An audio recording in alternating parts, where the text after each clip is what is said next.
Welcome to সাফল্য academy. Sourav স্যারের YouTube চ্যানেলে তোমাদের সবাইকে স্বাগত।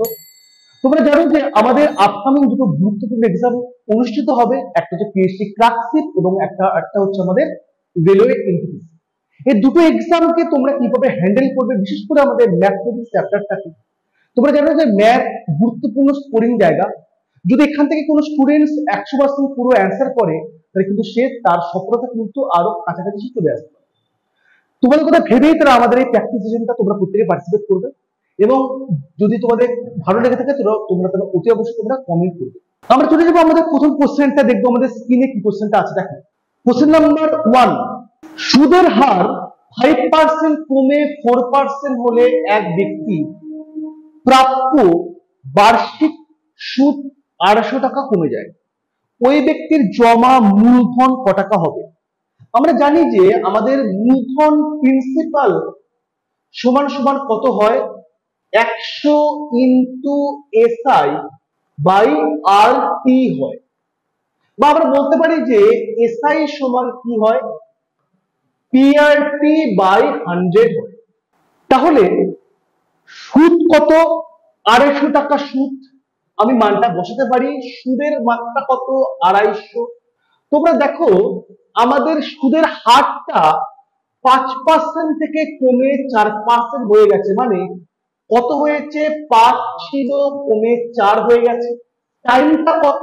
টাইমটা আমাদের বলে নেই, মানে বার্ষিক সুদ। বার্ষিক মানে আমি ধরবো টাইমটা আমাদের 1 বছর। এটাই কিন্তু আমাদের প্রিন্সিপালের পরিমাণটা। এসআই সমান 250 টাকা আমাদের বলে দিয়েছে। টাইমটা বার্ষিক মানে 1 বছর বলা আছে, এবং মনে রাখতে হবে যে আমাদের এখানে সুদের হারটা, রেট অফ পার্সেন্টেজটা 5% মাইনাস 4% হয়ে দাঁড়িয়েছে 1%। তাহলে 100 ইন্টু 250 বাই কত? 1, কত হবে? 25,000 টাকা। অপশন দেখো তোমাদের বি 25,000। এটা প্রিন্সিপাল বা আসল বা যাকে বলা হয় মূলধনের পরিমাণটা কত?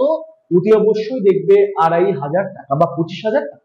ডিয়ার স্টুডেন্টস, নাম্বার 1 কোশ্চেন আমাদের হয়ে গেল। আমরা চলে যাব আমাদের পরের কোশ্চেনটায়, question number 2। Simple interest, compound interest আমাদের কিন্তু গুরুত্বপূর্ণ জায়গা, আমাদের ভালো করে তৈরি করতে হবে, ইউজ করতে হবে। দেখবো আমরা কোশ্চেন নাম্বার 2 আমাদের কি বলছে। একটি বড় ক্ষেত্রে প্রতিটি বাহু 10% বাড়ালে ক্ষেত্রফলের শতকরা কি পরিবর্তন হবে? বড় ক্ষেত্রের ক্ষেত্রফলের সূত্র হচ্ছে বাহু স্কয়ার। তার মানে আমি কি বলতে পারি? 10% মানে 1/10। আগে ছিল 10, পরে হয়েছে 11। দুবার গুণ করতে হয়। 10% মানে 1/10, আগে ছিল 10, পরে হয়েছে 11। আগে ছিল 100, পরে হয়েছে 121। তাহলে বৃদ্ধি পাওয়ার আগে ক্ষেত্রফল ছিল 100, বৃদ্ধি পাওয়ার পরে ক্ষেত্রফল হচ্ছে আমাদের 1 to 1। কত বাড়ছে? আমাদের 121 মাইনাস 121% আমাদের ক্ষেত্রফলটা ইনক্রিজ করে যাচ্ছে। অথবা দেখো বর্গক্ষেত্রের ক্ষেত্রফলের সূত্র হয় 2x plus x square by 100 এত পার্সেন্ট। বর্গক্ষেত্রের ক্ষেত্রফলের সূত্র হয় 2x plus x square by 100 এত পার্সেন্ট। এক্স এর মান 10 প্লাস 10 স্কোয়ার বাই 100 এত পার্সেন্ট। 10 দুগুণে 20 আর 1 যোগ করলে হবে 21%। তাহলে এরিয়াটা কত বাড়ছে? এরিয়াটা বাড়ছে আমাদের 21%। অপশন দেখো বি কারেক্ট। আইদার তোমরা করবে সাকসেসিভে, না হলে সূত্র হচ্ছে 2x plus x square by 100 এত পার্সেন্ট, এক্স এর মান 10%। ডিয়ার স্টুডেন্টস, কোশ্চেন নাম্বার 2 আমাদের কমপ্লিট। আমাদের মেনস্ট্রুয়েশন থেকে এসেছে, আমরা দেখবো কোশ্চেন নাম্বার 3 আমাদের কি বলছে। দেখে নেবো আমাদের নেক্সট কোশ্চেন। কোশ্চেন নাম্বার 3 কি বলছে? 5, 6, 4, 8, 2, 3 সংখ্যাটিতে 4 এর স্থানীয় মান এবং অভিহিত মানের গুণফল কত? দেখো আমাদের প্লেস ভ্যালু এবং ফেস ভ্যালু দুটো আমাদের ইম্পর্টেন্ট রোল প্লে করে। প্রথমত 5, 6, 4, 8, 2, 3, 4 এর স্থানীয় মান কত? 4 কোন স্থানে বসে আছে? 4 এর পর 3 ঘর 3টে শূন্য, এটা হচ্ছে আমাদের স্থানীয় মান। অভিহিত মান কত? অনলি 4। তাহলে এই গুণফলটা কত হবে? 16,000 হবে গুণফলটা। তোমরা দেখো অপশন এ তে আছে আমাদের 16,000। তাহলে স্থানীয় মান বা প্লেস ভ্যালু 4 এর অবস্থানটা নির্দেশ করে, অভিহিত মান মানে 4 এর স্বকীয়তা নির্দেশ করে, মানে 4টাকেই ইন্ডিকেট করে। তাহলে 4000 ইন্টু 4 মানে হয় 16,000। অপশন দেখো আমাদের এতে কারেক্ট অ্যান্সার। নাম্বার সিস্টেম আমাদের অত্যন্ত ইম্পর্টেন্ট জায়গা, সিম্পলিফিকেশন আমাদের অত্যন্ত ইম্পর্টেন্ট জায়গা। এখান থেকে কিন্তু কোশ্চেন আমাদের প্রতি বছর আসবে, প্রায়ই আসে। যদি তোমরা আরো ভালোর উপর প্র্যাকটিস করতে পারো জায়গা থেকে, আমরা কিন্তু আগামী সেশনে এর উপর আরো বেশি গুরুত্ব আরোপ করব। কোশ্চেন নাম্বার 3 আমাদের কমপ্লিট। আমরা চলে যাব আমাদের পরবর্তী কোশ্চেনে, দেখবো আমাদের কোশ্চেন নাম্বার 4 কি কোশ্চেন এখানে আছে। একটি খুঁটির 1/10 অংশ লাল, 1/20 অংশ সাদা, 1/30 অংশ নীল, 1/40 অংশ কালো, 1/50 বেগুনি, বাকিটা সবুজ, 1/60 হলুদ। সবুজ রংটার দৈর্ঘ্য 12.08 এত মিটার, তাহলে গোটা খুঁটিটার লেন্থ কত হবে? আমি যদি ধরি যে গোটা খুঁটিটা হচ্ছে 1 অংশ, আমার প্রাথমিক কাজ কি? আমাদের বাদবাকি সমস্ত রংটা বাতিল করা, বিয়োগ করা, কারণ 1 থেকে যদি বিয়োগ করা হয় বাদবাকিটা পড়ে থাকবে কোনটা? সবুজটা থাকবে পড়ে। তাহলে 1/10 plus 1/20 plus 1/30 plus 1/40 plus 1/50 plus 1/60। গোটাটা হচ্ছে আমাদের 1 অংশ। আমি বাদ দিলাম কেন? যাতে আমরা বাদবাকি অংশটা যাতে আমরা সবুজটা পাই, তাহলে সবুজ অংশের দৈর্ঘ্যটা হবে আমার এটা।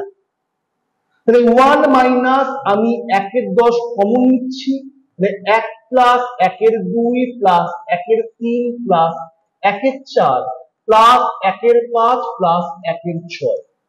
অতি অবশ্যই তোমরা জানো যে 2, 3, 4, 5, 6 এর লসাগু হচ্ছে 60 হবে। তাহলে 60 উপরে কত যোগ করে আসছে আমার? 60, 30, 3 20 60, 4 15 60, 5 12 60, 6 10 60। কত আসছে দেখি আমি তাহলে। 1 মাইনাস 147/600 বিয়োগ করে কত হচ্ছে আমাদের? 453/600। তাহলে দেখো আমি গোটা খুঁটি থেকে যদি আমি অন্য অংশ বাদ দিয়ে এলো আমার 453/600 এত মিটার। তারপরে আমি বলতে পারি কি? বলতে পারি যে 453/600 এটার মানটাই দেখো বলেছে 12.08 মিটার, আর এটাই হচ্ছে আমাদের সবুজ রং। তাহলে আমাকে বার করতে হবে 1 অংশ কত? 1 অংশ মানে 12.08 ইন্টু 600 বাই কত? বাই 453। আমি দশমিক তুললাম, 100 করলাম, 100 দিয়ে কাটলাম 6, 453 আমি 3 দিয়ে কাটলাম, 3 দুগুণে 6, 3 15 45, 3 8 3। 151 কে 1208 দিয়ে কাটবে 8 ঘর, তার মানে দেখো কত অ্যান্সার হচ্ছে আমাদের? 8 ইন্টু 2 অ্যান্সার হচ্ছে 16 এত মিটার। অপশন দেখো, question number option C correct.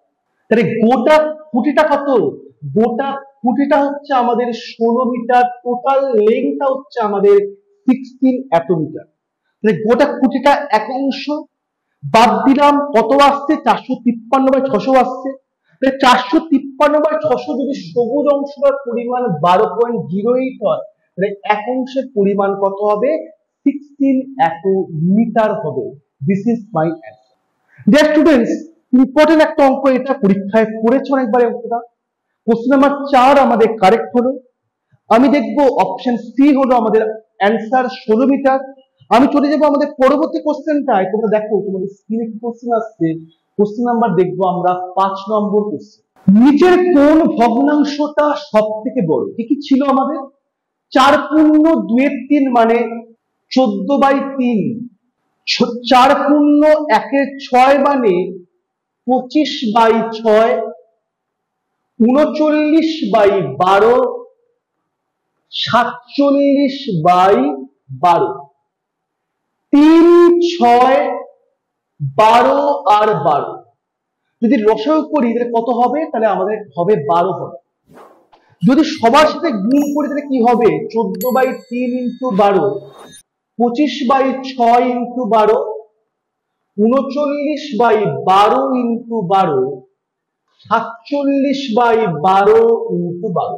12 12 কেটে গেল, 3 4 12, 4 14 56, 6 2 12, 25 2 50, 39 এখানে আছে 47।